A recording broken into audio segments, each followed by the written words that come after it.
Okay. All right. I'm going to show you these Ken Oliver Colorburst paints. And I have this one set. They come in different sets. This one is the earth tone set.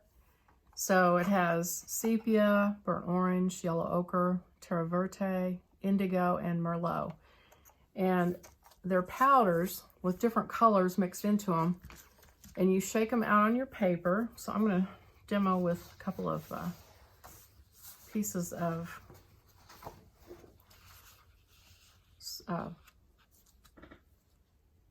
cardstock. Good grief, I couldn't think for a second. And I'll start with the indigo. So I love the indigo, it's so pretty. So you just sprinkle the powder out and you can shake the paper to kind of distribute it. It's little tiny pellets basically. And so you can kind of shake some of it around so it distributes. And then I'll do the yellow ochre over here. And be sure you do it where you have a plastic tablecloth and some protection around you, because this stuff travels for some reason. I don't exactly know why it goes everywhere. So anyway, doesn't look like much. So then you take your water bottle, spray bottle, and you hit it with that, and it goes crazy. And at first it's really sharp, and the more you spray it, the more it gets the watercolor where it runs together. And the temptation, of course, is to spray it too much, and then it just all kind of runs together, and it will eventually just kind of run off and go away. But it's tempting, so you'll have to experiment with it. Also, see the overspray. Like I said, it's pretty crazy. And so it's an opportunity to, and you can let that dry. Now, if you want it to stay exactly like you see it, you probably should use a little dryer on it, a little hair dryer or your emboss heat to dry it and stop it, because it does keep changing. So with this paint that's left around the edges, what I tend to do is take pieces. I've got my papers from my here's one of the papers from my kit, but of course it's white on the back. So I'm just going to kind of press it into this overspray and get some color going on it. Now you want to be careful. You wouldn't probably want to sprinkle this stuff on one of these actual pages, because it comes through. It will bleed through to the other side. And so I actually did use it on a couple pages that I didn't care about if it bled. So this is one of them. This is something I had printed by mistake, but this is one of my pages. And so I sprayed it on the back, and you can see how it comes through, which is fine because this one didn't have a lot going on. It's very neutral. And here was another one of my pages, and I sprayed it on the back with the green, and it's come through. And you know, if it gets to be too crazy, I'll just take gesso and knock it back, so no problem. So now, then I wanted to show you what it did on watercolor paper. So I'll try two different colors. Now this is from the Arteza watercolor pad premium, 140 pound watercolor paper. So I'm going to do the Merlot,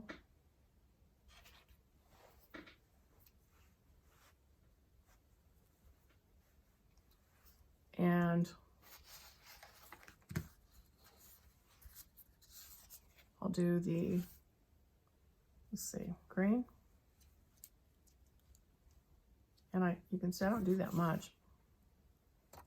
I do like to kind of tap it just so it's not all in one spot. And it's really fun though, because look at it. It's like, la la la, nothing's going on. And then, and then you hit it with this water and it just goes crazy. So, see there's like a teal and then regular green. There's some little red spots. The red has some blue in it. It's not as varied. I'm going to hit it again. It's so tempting to just keep hitting it. And I think what I'll do, I'll tell you what, this is the watercolor paper. So I'll show you what it does, because it's really pretty. But it looks pretty, but then it kind of like disappears, which is kind of cool, because if you want something that's really subtle, and a lot of times we do,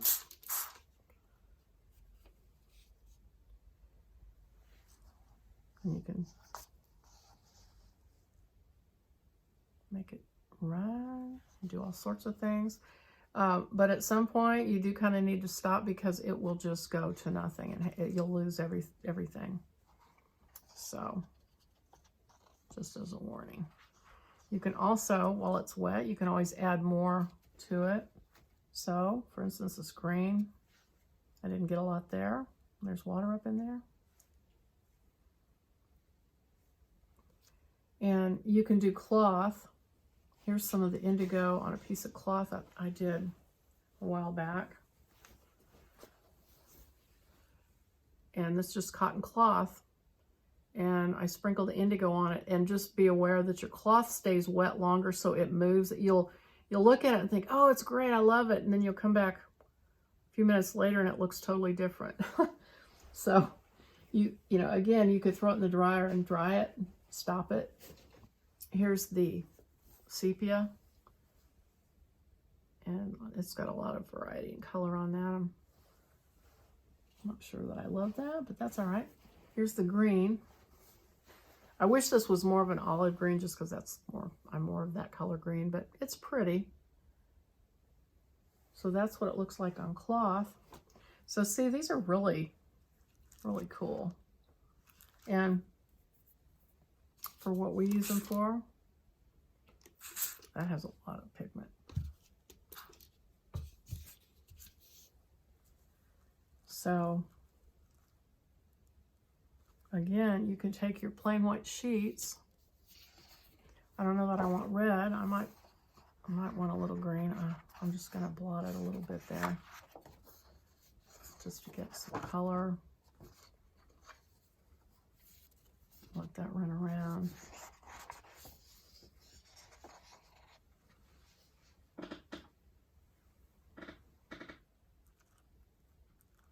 Okay, so I'm going to let these go over here and dry.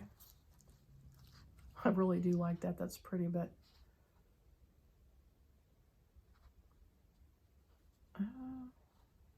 see how it starts to all run into one color, though? That's what happens, so you got to be careful.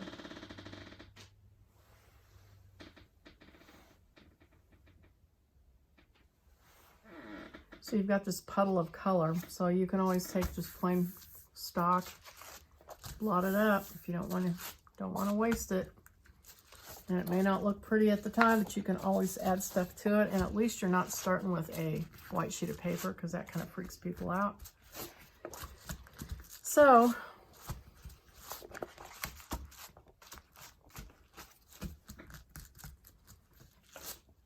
there, now you're not wasting any of your paint.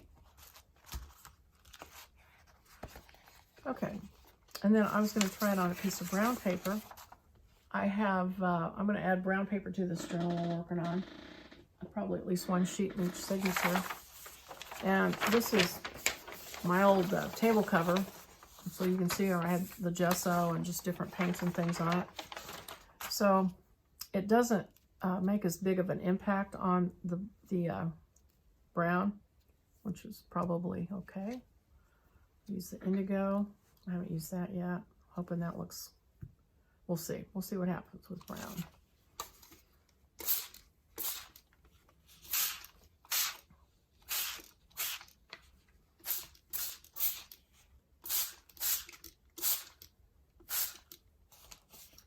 It doesn't run as much, that's for sure. It just stays in one place, which is kind of good to know. So now that it's wet, I'm going to wet it down some more now that I see what it's doing. And I'm just going to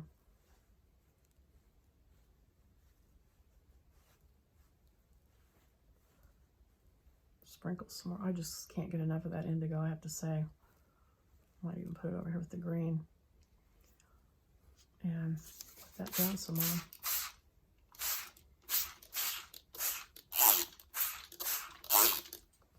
Okay, see what that does.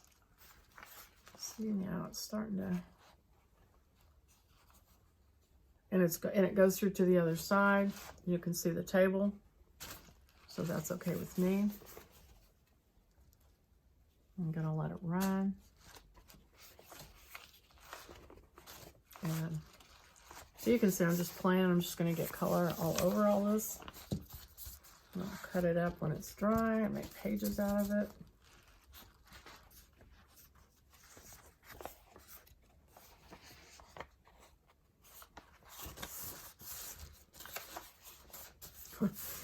The blue's pretty. If I was using the Merlot, this would probably look like a murder scene, but it's pretty. And you can see it just starts to, if you know, at some point it just starts to all run into the same color. It loses the drama. So I'm getting it on my cloth. I guess that's okay too. So anyway, that's my demo of Ken Oliver's Colorburst paints. Hope you liked it, and I hope you'll click like on the video, and I hope you'll subscribe. See you next time.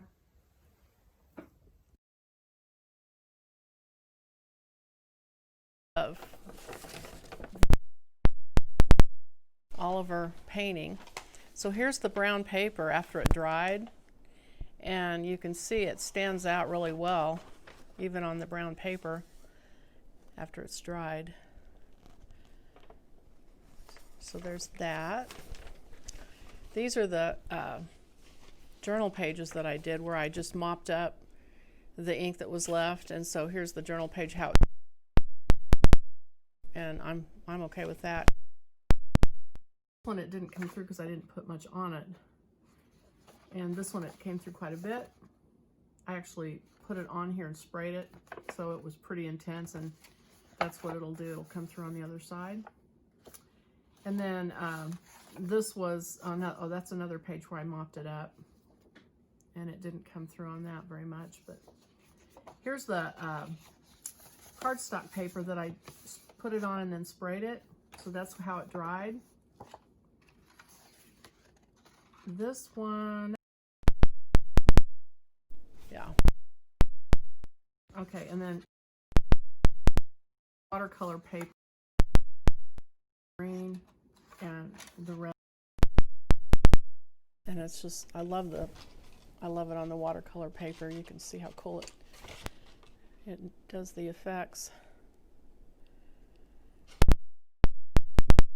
Actually sprinkled on, and that was the yellow, and that's how that one dried.